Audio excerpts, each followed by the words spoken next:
केंद्रीय मंत्री मनोहर लाल गुरुवार को करनाल दौरे पर रहे, जहां वे सामाजिक संस्था सर्व कल्याण मंच की ओर से आयोजित नेताजी सुभाष चंद्र बोस जयंती के कार्यक्रम में शामिल हुए और पुष्पांजलि अर्पित कर उन्हें श्रद्धांजलि दी। जिसके बाद उन्होंने मीडिया से भी बात की और नेताजी सुभाष चंद्र बोस के योगदान को याद किया। और गौरव का विषय है कि नेताजी सुभाष चंद्र बोस, जिनको हम आज़ादी के आंदोलन का एक बड़ा श्रेय उनको देते हैं। आज़ाद हिंद फौज उन्होंने बनाई, देश में बहुत से नौजवानों को साथ लेकर के और उस आज़ादी के आंदोलन में अपनी भूमिका निभाई। आज उनका जन्मदिन 23 जनवरी, उनके जन्मदिन के अवसर पर मैं नेताजी सुभाष चंद्र के चरणों में अपनी श्रद्धांजलि अर्पित करता हूं और निश्चित रूप से आने वाली पीढ़ी नेताजी सुभाष जी के जीवनी से हमेशा प्रेरणा लेती रहेगी कि देश के प्रति अपना जो दायित्व है उसको निभाने में कभी पीछे नहीं आते। बता दें कि इससे पहले मनोहर लाल गांव मुनक पहुंचे थे, जहां उन्होंने सबसे पहले सालों पुराने आगंतुक रजिस्टर में अपनी टिप्पणी दर्ज की, जिसके बाद रेस्ट हाउस में मुनक और सालवन गांव के लोगों से मुलाकात की और गांव के विकास कार्यों पर चर्चा की। साथ ही उन्होंने मौके पर मौजूद लोगों की समस्याओं को भी सुना और समाधान का आश्वासन दिया। इस दौरान मनोहर लाल ने मीडिया से भी बात की और दिल्ली की आम आदमी पार्टी पर जमकर निशाना साधा और झूठ बोलने का आरोप लगाया। दिल्ली में देखिए बहुत अच्छा वातावरण है और मैं समझता हूँ कि दिल्ली में इस बार जो एक 10 साल का मैं उसको कहूँगा कि ग्रहण ही लगा हुआ दिल्ली के ऊपर, और उससे मुक्त होकर के और दिल्ली की जनता एक अच्छा शासन प्रशासन लाएगी। भारतीय जनता पार्टी में अपनी सरकार बनाएगी। बात शेख चिल्ली के शेखी का कोई सीमा थोड़ी होती है, कोई भी शेख करे। आज तक आखिर 10 साल से, बल्कि 10 साल से ज्यादा हो गए उसको, और वो लगा रहा है और आज तक दिल्ली कुछ कर नहीं पाया। अब अगले उसको याद आ रहे हैं जब सब उसके नीचे से जमीन खिसक रही है, तो बड़े बड़े वादा करना तो बड़ी आसान बात है। गौरतलब है कि 5 फरवरी को दिल्ली में चुनाव होने हैं, जिसका परिणाम 8 अक्टूबर को आना है। अब देखना यह है कि दिल्ली की जनता किसे अपना महत्वपूर्ण वोट देती है।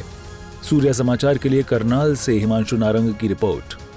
केंद्रीय मंत्री मनोहर लाल गुरुवार को करनाल दौरे पर रहे, जहां वे सामाजिक संस्था सर्व कल्याण मंच की ओर से आयोजित नेताजी सुभाष चंद्र बोस जयंती के कार्यक्रम में शामिल हुए और पुष्पांजलि अर्पित कर उन्हें श्रद्धांजलि दी।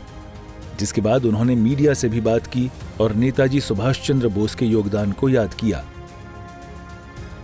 और गौरव का विषय है कि नेताजी सुभाष चंद्र बोस, जिनको हम आज़ादी के आंदोलन का एक बड़ा श्रेय उनको देते हैं।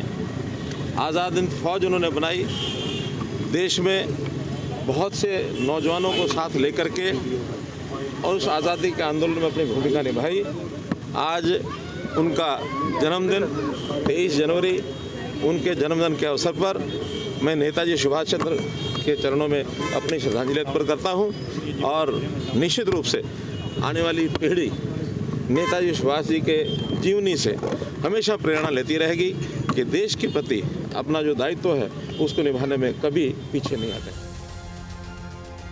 बता दें कि इससे पहले मनोहर लाल गांव मुनक पहुंचे थे, जहां उन्होंने सबसे पहले सालों पुराने आगंतुक रजिस्टर में अपनी टिप्पणी दर्ज की, जिसके बाद रेस्ट हाउस में मुनक और सालवन गांव के लोगों से मुलाकात की और गांव के विकास कार्यों पर चर्चा की।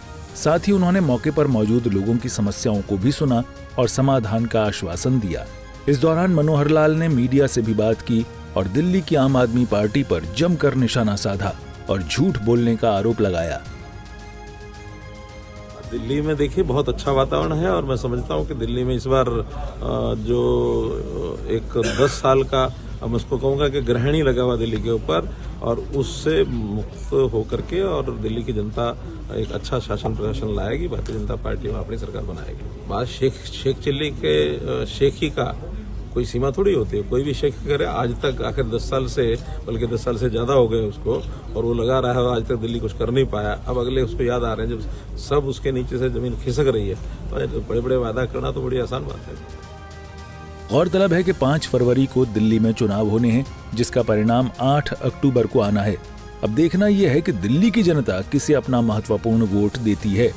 सूर्य समाचार के लिए करनाल से हिमांशु नारंग की रिपोर्ट।